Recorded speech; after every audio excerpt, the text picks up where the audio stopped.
Bienvenue dans le Moment MMA, émission du mardi 29 juillet 2025. Et le premier sujet du jour, c'est Lerone Murphy. On le sait maintenant, je l'ai annoncé hier, il va accueillir Aaron Pico au sein de la Big League. Pico, rapidement, il devait affronter Evloev. Evloev se blesse, on décale un petit peu les débuts d'Aaron Pico, et c'est Lerone Murphy donc qui se dressera face à lui. Murphy qui a fait quelques déclarations, je vous en parle tout de suite. Premièrement, c'est pour lui une grosse opportunité. Pico a un nom aux États-Unis et les fans de MMA savent qui c'est. Ce n'est pas comme s'il accueillait un nouveau venu dans le monde des arts martiaux mixtes. Et puis de toute façon, lui, Lerone Murphy, il veut être actif, donc il a saisi l'opportunité. Il a décrit Aaron Pico comme un combattant de très haut niveau. Par contre, il pense que lui, Lerone Murphy, a affronté des adversaires de plus gros calibre et que donc ça pourrait faire la différence dans l'octogone. Il estime aussi que c'est un combat qui pourrait définir le prochain prétendant à la ceinture, même si l'UFC ne lui a rien promis. Ce qu'il précise, c'est que quand on avait Evloev contre Pico, on se disait bien que le vainqueur de ce combat-là allait aller chercher un combat pour la ceinture. Donc lui, il prend la place de Evloev, il estime qu'il prend aussi non seulement sa place dans l'octogone, mais sa place dans les discussions. Je ne sais pas si c'est comme ça que l'UFC voit les choses, mais c'est sûr qu'une victoire face à Aaron Pico, ça va le rapprocher de son objectif. Question assez juste de Ariel Helwani. Tu prends ce combat avec 3 semaines de notice, 3 semaines de short notice, excusez-moi. Est-ce que tu n'es pas un peu inquiet? Est-ce que tu n'aurais pas préféré un camp d'entraînement complet? Sa réponse, elle est assez simple. Il est de toute façon tout le temps à la salle. Il était donc en forme physique. Et puis l'opportunité était trop belle. Il fallait la saisir. D'ailleurs, il avait fait ses débuts UFC en 3 semaines de short notice aussi. Donc ce n'est pas nouveau pour lui. Et puis la cerise sur le gâteau, c'est un combat sur un pay-per-view, en plus en co-main event, et le main event, le combat principal, ce n'est pas rien, c'est Dricus du Plessis contre Khamzat Chimaev, donc il le sait, tout le monde va regarder cette carte, c'est une carte qui va faire énormément parler, lui qui manque un peu de lumière, bien sûr c'est une magnifique opportunité, et puis il a fini avec un point assez intéressant, il explique que dans son entourage, beaucoup de personnes lui posent des questions sur sa situation dans la catégorie. On lui dit voilà, t'es sur une série de victoires, tu commences à avoir affronté des gros noms, et pourtant on a l'impression que personne ne parle de toi comme d'un prétendant légitime à la ceinture, on a l'impression que tu es un peu au second plan. Et sa réponse, elle est plutôt bonne. Il le dit, moi je suis un gars qui est introverti, je ne parle pas beaucoup. L'UFC, c'est un peu comme la WWE, c'est un peu comme le catch. Il faut savoir se vendre, il faut savoir se promouvoir, il faut être un bon acteur. Et je ne le suis pas forcément. Je trouve qu'il est assez lucide là-dessus. Deuxième sujet, Jiri Projaska. Et oui, Jiri qui va faire face à Khalil Rountree. Il a déclaré que lui, ce qu'il voulait vraiment, c'était Magomed Ankalaev. Parce qu'il y a vu pas mal de trash talk entre les deux, pas mal d'échanges un peu houleux sur les réseaux sociaux. Mais après, il a été très honnête. Il le dit aussi. Moi, suite à mon dernier combat, j'ai fait savoir à l'UFC que j'allais me mettre sur le côté pendant plusieurs mois parce que je voulais finir mes études. On en a parlé souvent ici. Là, ses études sont terminées, donc il comprend bien qu'il ne pouvait pas dire à l'UFC je me mets de côté, par contre dès que je reviens je veux Ankalaev. Forcément il savait que les choses allaient avancer sans lui, donc finalement il se retrouve avec Khalil Rountree. L'objectif principal c'est de sortir une grosse performance, quelque chose qui va marquer les esprits, et il est plutôt rassuré de ce côté-là, parce qu'avec Khalil Rountree comme adversaire, ça promet d'être un combat très divertissant pour les fans. Il aurait préféré que ça se passe en 5 reprises, mais comme il le dit, ça n'est pas grave, il y a d'autres combats plus importants au-dessus de nous sur cette carte. On a appris aussi qu'il était le backup fighter pour le combat justement entre Ankalaev et Pereira. Donc je le rappelle, si quelque chose arrive à Pereira ou Ankalaev, c'est lui qui aura sa chance pour affronter celui qui pour le coup sera prêt à monter dans l'octogone. Et il ajoute que l'UFC lui a aussi dit que le vainqueur de son combat avec Khalil Rountree aura sa chance à la ceinture. Donc c'est un peu du gagnant-gagnant pour lui. S'il y en a un qui se blesse, il affronte pas Rountree, mais il combat pour la ceinture. Et si ni Ankalaev ni Pereira ne se blessent, alors il a son combat, et son combat est clairement une demi-finale. Très bonne situation pour lui, bien sûr. On lui a demandé, et du coup, tu préférerais qui? Est-ce que tu préférais que Ankalaev batte Pereira pour enfin mettre la main sur Ankalaev? Ou est-ce que tu voudrais que Pereira redevienne champion et l'affronter une fois de plus? Il aimerait qu'Ankalaev garde la ceinture juste pour finir un peu ce petit bif qu'il y a entre les deux. Mais comme il ajoute ensuite, il y a aussi une histoire avec Pereira et bien sûr, je ne veux pas en rester là. Et il a conclu en revenant sur la dernière performance de son futur adversaire, de Khalil Rountree donc, face à Jamal Hill. Il explique que la performance de Khalil Rountree est quand même en demi-teinte. Il a laissé trop de chance à Jamal Hill de revenir dans le combat alors qu'il aurait pu finir. Ça aurait pu lui coûter très cher. Et puis il dit aussi que Jamal Hill, pour le coup, est passé totalement au travers de ce combat. Il ne comprend pas comment tu peux faire un tel trash talk, comment tu peux autant te vendre, être aussi agressif avant le combat et finalement dans la cage livrer une telle performance. On va passer maintenant chez les poids moyens avec le feuilleton Caio Borraio, Nassourdine Imavov. Vous savez, ça fait quelques semaines que je vous dis que moi, Borraio, c'est un combattant que j'aime bien le voir dans la cage. J'aimais bien aussi son personnage jusqu'à maintenant, mais je trouve que petit à petit, il prend un chemin que je n'apprécie guère, on va dire les choses comme ça. Je trouve son trash talk un peu dégueulasse, pour être honnête avec vous. Je vous explique. Là, on apprend que Borraio, maintenant, est le backup fighter, lui aussi, pour le combat entre Dricus du Plessis et Khamzat Chimaev, combat qui va avoir lieu au mois d'août. Caio Borraio est censé affronter Imavov en main event de l'UFC Paris au mois de septembre. Déjà, je trouve que là, peut-être qu'il fait une erreur stratégique, parce qu'il va falloir qu'il fasse le poids au mois d'août. Donc il va se faire un cutting au mois d'août et rebelote un cutting au mois de septembre. Franchement, je pense que ça peut être un peu dangereux. Après, c'est lui le professionnel, c'est lui qui sait ce qu'il fait, bien sûr. Rappelons-nous Tony Ferguson qui fait un cutting pour affronter Khabib Nurmagomedov. Finalement, il se prend Geji peut-être un mois plus tard, quelque chose comme ça. On a vu la performance, ça lui a coûté sa carrière. Hein. Alors je dis pas que c'est ce qui attend Borraio, c'est pas ce que je lui souhaite, mais le choix, franchement, est peut-être un peu risqué. Et ce spot de backup fighter, à la base, rappelons-nous, c'est Nassourdine Imavov. On entendait dire Nassourdine Imavov sera le troisième homme pour le combat entre Dricus du Plessis et Khamzat Chimaev. Finalement, on apprend quelques semaines après que Imavov va affronter Caio Borraio, donc il n'est plus le troisième homme. Ça semblait logique à tout le monde à ce moment-là.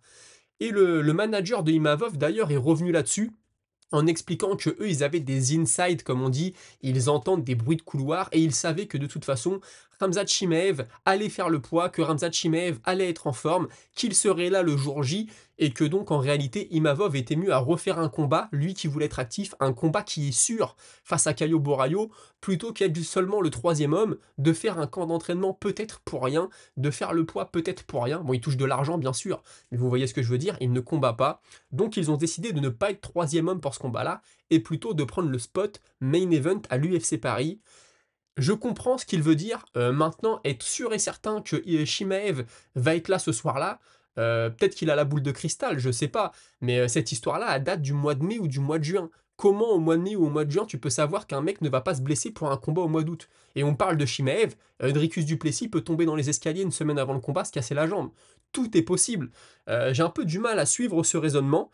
Après, je comprends, tu veux un combat qui est sûr, à Paris, chez toi, en main event, je le comprends entièrement. Mais de dire que tu ne prends pas la place de backup fighter parce que tu es sûr que Chimaev va être là, franchement, je comprends pas trop, je comprends pas trop la logique. En tout cas, quand Caio Borraio a annoncé qu'il était le backup fighter, qu'il était le troisième homme, Nassourdine Imavov a tweeté quelque chose du style ouais, tu prends les miettes, tu prends ce que je n'ai pas voulu, tu seras toujours derrière moi. Il a tweeté un truc comme ça.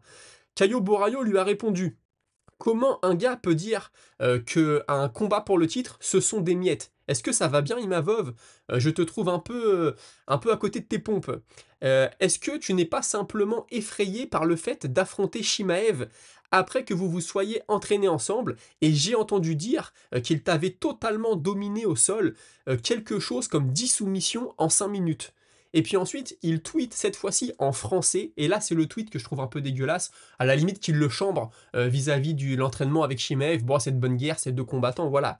Mais là il tweet en français, je vous cite: comment la France peut-elle soutenir un homme qui refuse de prendre des risques et de représenter une nation dont il ne fait que bénéficier? Il n'a pas voulu prendre des risques et ne s'est pas battu pour vous, et vous continuez à le soutenir et à vous sentir représenté par lui, c'est fou. Ça, je l'ai déjà dit, hein, mais c'est le trash talk que je trouve dégueulasse.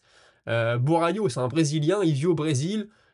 En fait, je pense, au fond de moi, qu'il s'est entraîné avec des Français. On sait, il s'est entraîné avec un gars qui s'est déjà entraîné avec Imavov. On a dû lui dire, en France, écoute, avec l'immigration, avec l'islam, avec les gens qui viennent de l'extérieur, c'est la corde sensible, tire un peu là-dessus, et tu vas peut-être réussir à ce que les gens lui tournent le dos. Je pense que c'est ce qui s'est passé, parce que je pense que quand il dit de représenter une nation dont il ne fait que bénéficier, ça, il ne le sort pas de son chapeau, on voit très bien ce qu'il veut dire, tout le monde a compris. Moi, c'est la partie du sport que je trouve un peu dégueulasse. J'en ai déjà dit, hein, comme Conor McGregor contre Khabib, t'arrives sur un terrain. C'est pas moi, j'adore le trash talk. J'adore quand c'est marrant, quand les mecs se charrient, etc. Mais là, je trouve que c'est un peu bas. Surtout que Imavov, encore, Imavov serait un enfoiré. Imavov ferait un trash talk dégueulasse. Bon, bah là, les deux joueraient au même niveau, en fait. Ça serait du niveau égal. Imavov, il parle pas. Et Imavov, en plus, il ressort grandi de ça, parce qu'il a déclaré, je vous le rappelle, il y a quelques semaines, moi, je suis pas bon pour le trash talk. J'aime pas ça, donc j'en fais pas et je fais des performances dans l'octogone. Il a entièrement raison, Imavov. Je suis un gars introverti, comme les Ron Murphy. J'aime pas trop parler, bah je vais pas me forcer, je vais pas jouer un personnage. Là, Borayo, on sait plus vraiment quel personnage il joue. Il a commencé avec les nerds, on est des gars bien, on est des intellectuels, on se met au sport de combat. Moi, je trouvais ça marrant, très sincèrement. Bon, là, c'est pas trop un... Là, c'est pas un comportement de mec qui s'est victimisé à l'école, si tu veux. Donc, j'ai un peu du mal avec ça n'empêche pas que j'aime bien le voir combattre dans la cage. Je vais bien sûr soutenir Nassourdine Imavov. Pour le coup, je trouve que Imavov ressort grandi de ça. Alors, il lui a répondu un petit peu quand il lui dit oui, tu prends les miettes que je laisse. Bon, vas-y, ça, à la limite. Ça reste du sportif. Là, après, quand Caio Borayo sort avec ce genre de déclaration, très sincèrement, j'ai un peu du mal à suivre. Par contre, je serais assez déçu si Borayo devait combattre. Alors, Borayo Shimev ou Borayo DDP, c'est un combat que je veux voir, ça m'intéresse. Mais du coup, on fait quoi de Nassourdine Imavov? On fait quoi du main event à Paris? Il affronterait qui, du coup? Il affronterait un gars, un combat qu'on n'a pas forcément envie de voir tout de suite. Il y en a qui vont me dire, bah, Rainer des Rider, bah, je sais pas.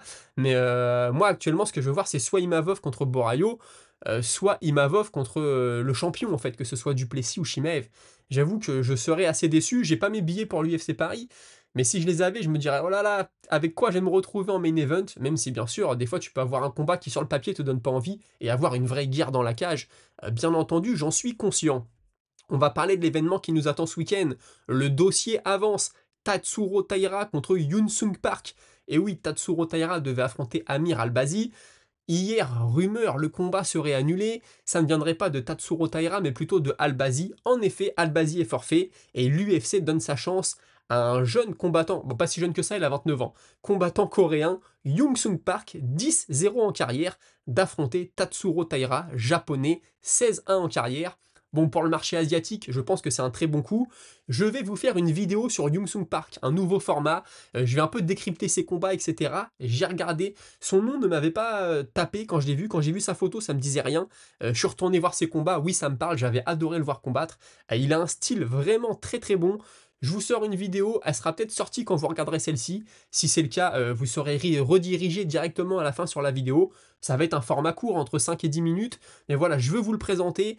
Je pense qu'on va se régaler avec ce combat-là. Je ne vous en dis pas plus, mais en tout cas, Yoon Sung Park, à la base, il devait affronter dans 10 jours Steve Herseg. Du coup, Steve Herseg était laissé sur le carreau, mais finalement, il va affronter Audi Osborne. Des nouvelles maintenant de l'UFC qui a eu lieu le week-end dernier. Sharafudin Magomedov s'est fait opérer du nez, hein. Marc Barrios lui a mis le nez en travers, malgré la défaite. Tout va bien pour lui, c'est bon, il a un nouveau nez tout propre, et il devrait ressortir de l'hôpital très prochainement. Comme on parle de cette UFC de la semaine dernière, j'en profite pour lire un de vos messages. Patrice Varsin qui me dit c'est bizarre, Mitchell en prélim, quand on voit le niveau, 3 petits points, sur une carte pas numérotée en plus. Et tu ajoutes, j'étais sur place pour la soirée, super combat, Richie en prélim aussi a fait un très beau combat, et la différence sur un magnifique coup de coude. Bah déjà, UFC Abu Dhabi, ça devait être beau à voir, donc j'espère que tu as bien apprécié ta soirée, il y avait des gros noms. Oui, Brice Mitchell en prélim. Bon, bah moi, main event des prélims, c'est toujours quelque chose de particulier. En plus, la carte aux États-Unis, c'était sur ABC, je crois. Donc, il y avait peut-être un intérêt commercial à faire rester les gens pour la carte principale.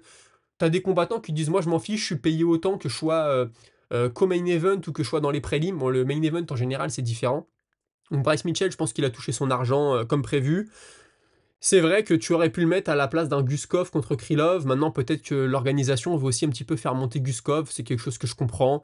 Moi aussi, j'ai été surpris au début, mais finalement, main event des prélims, ça reste toujours une petite place de choix. Une nouvelle pas terrible maintenant, on va parler de, voilà, son nom m'échappe comme à chaque fois, Rachmonov, pardon, Shavkat Rachmonov, que j'ai toujours envie d'appeler Chimaev, me demandez pas pourquoi. Sa femme a eu un accident de voiture, il y avait leur enfant de 3 ans à bord. Alors elle et son enfant ont été transportés à l'hôpital. Apparemment, leurs vies ne sont pas en danger. Par contre, il y avait 2 passagères dans le véhicule. Apparemment, hein, on n'a pas encore tout le compte rendu. Ces 2 femmes étaient des amies de la femme de Rachmonov. Elles sont décédées sur le coup. Donc Rachmonov, je pense que tout ça ne va pas le faire revenir très rapidement. Et puis on espère bien sûr que sa famille va s'en remettre. Mais bon, en général, c'est le genre de choses qui traînent un peu. On passe à un truc un peu plus gai maintenant. Jorge Masvidal nous donne son avis sur un potentiel combat entre Justin Gaethje et Ilia Topuria. Résumé rapide, d'après lui, Gaethje va se faire pulvériser. Ce qu'il dit, hein, je sais que tous les Américains qui aiment boire de la Bud Light adorent Justin Gaethje. Mais s'il vous plaît, pardon, vous allez voir ce gars se faire assassiner et se faire détruire comme vous ne l'avez jamais vu avant contre Ilia Topuria. Il va sortir de l'octogone en ressemblant à Homer Simpson. Masvidal a déjà dit il y a quelques mois qu'il s'est entraîné avec Topuria, que le gars était bluffant, qu'il était très bon partout. Gaethje a dit qu'il voulait combattre pour la ceinture. C'est l'avis de Masvidal. Ça m'a fait sourire, donc je vous le partage. Paddy Pimblett maintenant, qui continue son petit échange de politesse avec Arman Tsarukyan. Ce qu'il dit, c'est que Arman Tsarukyan est un très bon combattant, mais tout le monde se fout de lui. Vous voyez ce que je veux dire.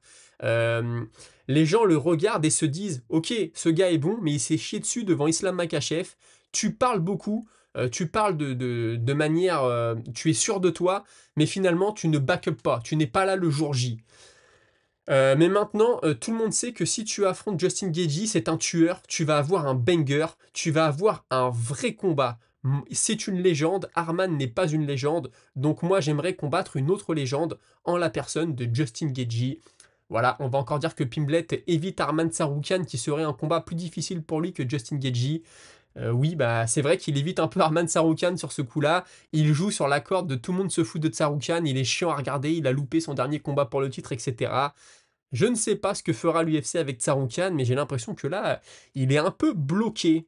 Des nouvelles de Ned Diaz aussi. Ned Diaz qui poste une photo de Max Holloway avec la BMF sur l'épaule. Et puis il met en commentaire « Ce gars est cool, mais il continue de porter ma ceinture avec un bonhomme énervé. » Je rappelle que Ned Diaz est le premier à avoir combattu pour la BMF contre Masvidal, il avait perdu. C'est lui d'ailleurs, hein, suite à sa victoire sur Anthony Pettis, si je dis pas de bêtises, Ned Diaz qui dit maintenant je veux affronter Masvidal, on va se battre pour la BMF. C'est lui qui avait sorti ça, c'est de là qu'est venue l'idée.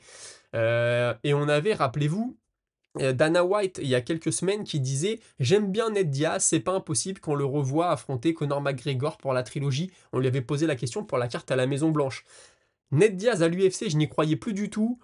J'entends Dana White nous dire ça, j'entends Ned Diaz qui parle de la BMF. Maintenant, Ned Diaz refaire un poids léger pour aller affronter Max Holloway. Et j'ai vraiment du mal à y croire, hein. Quand tu le vois dernièrement, il est bien épais. Ça faisait déjà un moment qu'il était plus en léger, mais qu'il était en welter. Donc, est-ce que tout ça pour nous dire j'ai envie de revenir à l'UFC? Je pense aussi que c'est un peu le cas. Est-ce que vous vous souvenez de Austin Bashi? Austin Bashi, il était arrivé à l'UFC invaincu par l'intermédiaire des Contender Series, Dana White Contender Series.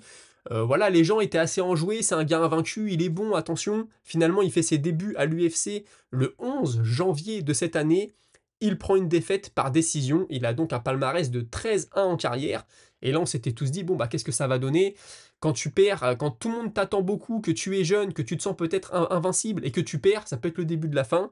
Et ensuite, on avait reparlé de lui parce qu'il avait participé au camp d'entraînement de Diego Lopez pour affronter Volkanovski. Là, je vous avais dit, c'est bien, il prend les choses du bon côté, j'ai perdu, mais je vais m'entraîner avec l'élite, je vais tout faire pour revenir.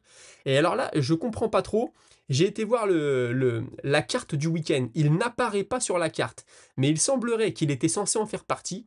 Il a perdu son adversaire, et hier, il poste une photo en disant « On est la Fight Week, j'attends toujours un adversaire ». Et quelques heures après, il poste cette photo, Yanis contre Bashi, featherweight, je suis prêt pour la guerre. Mais il n'apparaît toujours pas sur la carte. J'ai été voir la carte actualisée. J'enregistre, là, on est en fin de matinée. Peut-être que ça aura changé ce soir. Mais Austin Bashi sera-t-il sur la carte du week-end? Je ne sais pas. S'il l'est, ça va être intéressant de voir s'il a su faire les ajustements et s'il va enfin pouvoir commencer à prendre des victoires à l'UFC et peut-être sa route vers la ceinture. C'est tout ce qu'on lui souhaite. Je continue. Annonce de combat du coup, Farid Bachara contre Chris Gutiérrez, UFC 320, le 4 octobre prochain. Et on finit avec un peu de philosophie d'entraînement avec Gordon Ryan. Gordon Ryan, l'élite du grappling, je vous le cite, à l'entraînement, tu dois toujours avoir un objectif à chaque session d'entraînement. Tu dois toujours savoir ce que tu vas faire. À n'importe quel moment de l'entraînement, tu dois être capable de te poser la question, quelles sont les 3 choses que je suis en train de travailler? Et tu dois être capable de dire je travaille A, je travaille B, je travaille C. Tu dois savoir ce que tu es en train de travailler. Si tu n'es pas capable de savoir ce que tu travailles, c'est que tu es en train de gâcher ton temps. Tu es juste en train de rouler pour rouler. Tu es juste en train de tourner pour tourner, voilà, de t'entraîner pour t'entraîner bêtement. Mais ce n'est pas comme ça que tu progresses. Voilà, philosophie d'entraînement assez intéressante. J'aime bien vous les partager quand j'en vois. Donc dès que tu t'entraînes tous les jours, tu dois savoir ce que tu vas travailler, tu dois savoir ce que tu vas améliorer, et tu ne dois pas t'entraîner seulement pour t'entraîner. Alors lui, forcément, il parle du grappling, c'est pareil en boxe, ça peut être appliqué aussi aux arts martiaux mixtes.